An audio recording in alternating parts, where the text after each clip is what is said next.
ગોળ વસ્તુ છે ને હા. આ ખાવું જ પડે. આપણે જેવું મધ છે, મધ પાણી પીવું પડે. હા, તડકા બહુ હશે ને, બધાય તો નારિયેળ પાણી નહીં પી શકે. ના.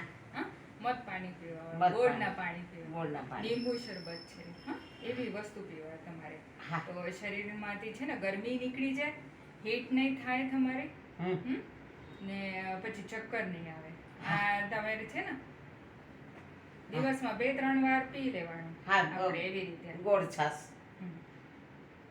છાશ એટલી બધી બનાવીને રાખી દેવાનું. હા, એક બસ સવારની સવારે પી જવાનું, સાંજની સાંજે પી સાંજે જવાનું. 2 ટાઈમ. ગોળ નાખીને રાખી દેવાનું. હા.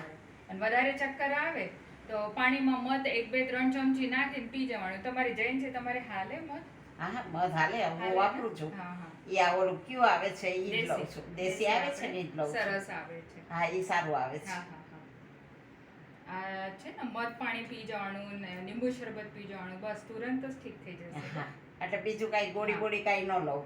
પણ આ જો તમારે મનથી તમે ડાયાબિટીસ, હા પકડો તો. મનથી તમારે જો ડાયાબિટીસની ગોળી ખાતા હતા હાય હાય, ભગવાન ભી બચા નહીં પાએગા આપકો.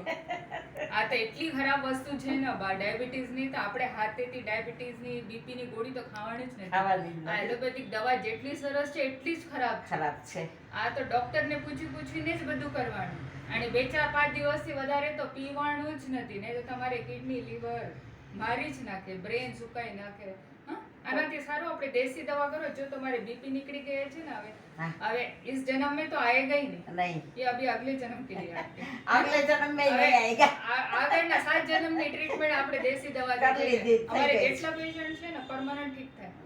100 પેશન્ટના લઈ આવે, પણ આ પેશન્ટ ક્યારેક બીપી ડાયાબિટીસ લઈને નહીં આવે. નહીં આવે. અમે કહે છે કે બસ એક રિપોર્ટ બતાવજો તમારે મહિનામાં 3 મહિનામાં ડાયાબિટીસના, બીપીના 15 દિવસ, 1 મહિનામાં બીપીના રિપોર્ટ મંગાવી લે, વોટ્સઅપમાં મંગાવી લે, બધું રિપોર્ટ નોર્મલ આવે. બસ